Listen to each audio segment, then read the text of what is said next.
This is the Agribusiness Report. I'm Tony St. James. We're joined today by Kurt Kovarik. Kurt is with the National Biodiesel Board, Washington, D.C. Kurt, great to see you. Glad to be with you, Tony. So, the last opportunity, and I guess it was the first opportunity for us to meet, was a little over a year ago, an event held back in June of 2019, and it was a good event because you had a lot of stakeholders in the room together at one time.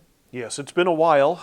It's been hard to kind of operate here in D.C. in recent months, obviously with the COVID restrictions and not doing face-to-face meetings. We haven't had members here in town. We missed that opportunity in June of this last year. We have another membership meeting coming up in November, which will also be virtual. So we're doing our best. We're coping to the kind of the new normal.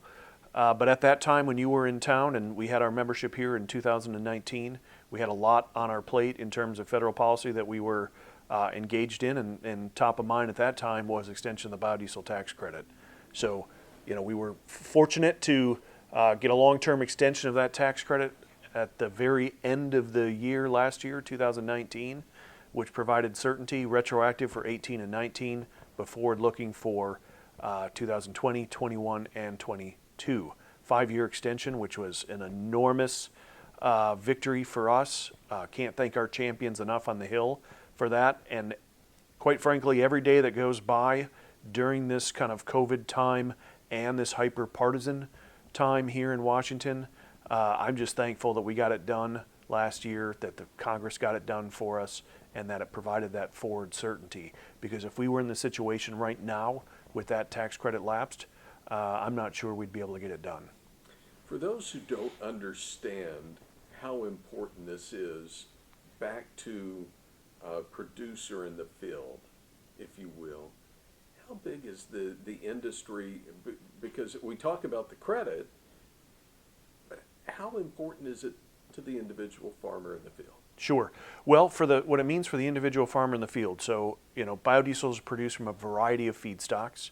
The primary one is soybean oil. About 50% of our product is produced from soybean oil, which is an excess surplus oil that's produced as a result of the soybean crush. Soybeans are grown for their meal.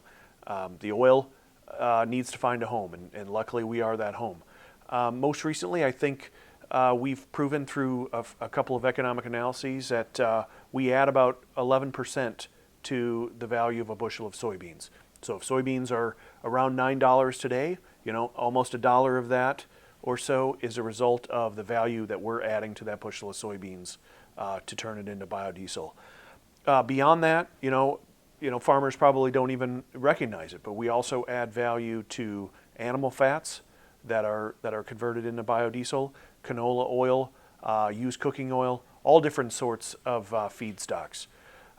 What this tax credit means for the biodiesel industry, having it in place is one thing. Having that forward certainty is enormously important. And what it does is it allows today's biodiesel producers to work with customers long term, to build out infrastructure, to build out markets, so that we're not just supplying the same regions of the country at the same blend level that we have. This allows us to convince additional market players to get into the business of purchasing biodiesel, to get into the business of marketing it to consumers, making them aware, to more fully integrate the fuel into the marketplace, so that at some point in the future, we won't need the tax incentive.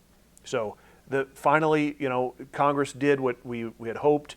They did what was the most important thing to do, and that is to provide that forward certainty for it so that you can count on it, the market can count on it, and you can build out the industry. So that's a great view, overhead view of it. But as we start actually implementing this in, you've got to have it, you have to work through the refiners. So I know that we've talked in the past about the importance or the concern of the SREs, the small refinery exemptions. Where are we on that? Well, we had a couple significant victories here in 2020. The first was Well, actually, even going back a little bit beyond that, in the fall of 2019, we saw this administration grant an enormous amount of SREs for 2018. Our industry was in an uproar. As a result, our primary champions in the Senate went to the president and said, your EPA is not following through on the commitments that you made to the country's farmers and the country's biofuel producers.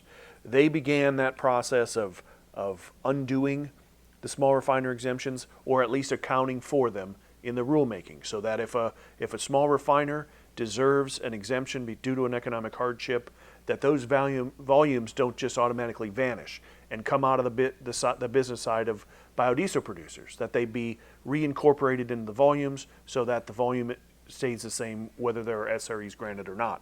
That was the first step.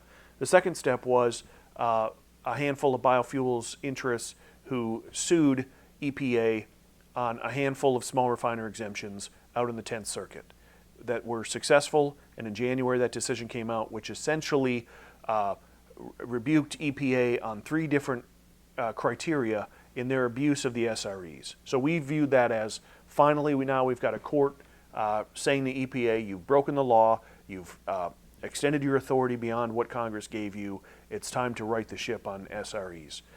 Well, you would think that EPA would take that opportunity to course correct and to fix this faulty implementation of SREs under Mr. Pruitt.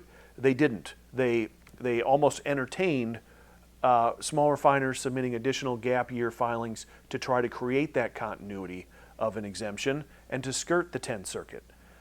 Well, we're here today pleased that EPA has finally, for the most part, put to bed these gap year SREs through a memo through Administrator Wheeler about a week ago, basically denying almost all of them, 54 of the 68, signaling that we hopefully once and for all have put the final nail in the coffin of the SRE loophole that was created under the previous administrator. And as we move forward, how important is trade in this as well? Because if we're blending this, you're creating it and blending it, may be tough to consume it all right now in the U.S. in the situation we're in. So do we need to look for trade partners? The great thing about our fuel is, across the country, we're probably blended at an average of 3 to 5%. There's plenty of opportunity to absorb that product domestically, but our members are looking for foreign markets as well, whether it's Canada or Europe or the UK. In recent months and years, our motivation on trade has not necessarily been to expand abroad, but it's been to protect our market here in the United States. And we're not protectionists, we're for free trade and fair trade. But what we saw in 2016 and 2017 was enormous quantities of biodiesel coming into the United States at below market prices and being dumped here. And our producers knew, we're the most efficient, most productive, best located producers in the United States. And if we can't compete against a product coming in from Argentina or Indonesia, there's a reason for it. And that reason is because it was coming in subsidized and dumped. So we launched a couple trade cases, been enormously successful. We have not had any imports of unfairly priced product from either Argentina and Indonesia. And as a result of that, our producers have essentially filled that gap. There was a lot of criticism that, when the coast of the United States or from certain marketers or distributors of biodiesel that said, you can't possibly meet the demand that we have with just U.S. product. But the fact is, the capacity was there, but it was being underutilized because they were being undercut by cheap, subsidized foreign product. So with that product being out of the market, the domestic industry has responded, and we're producing it at highest volumes we ever have. We're almost out of time, but just about a minute. As you look down the road, we've obviously identified some challenges.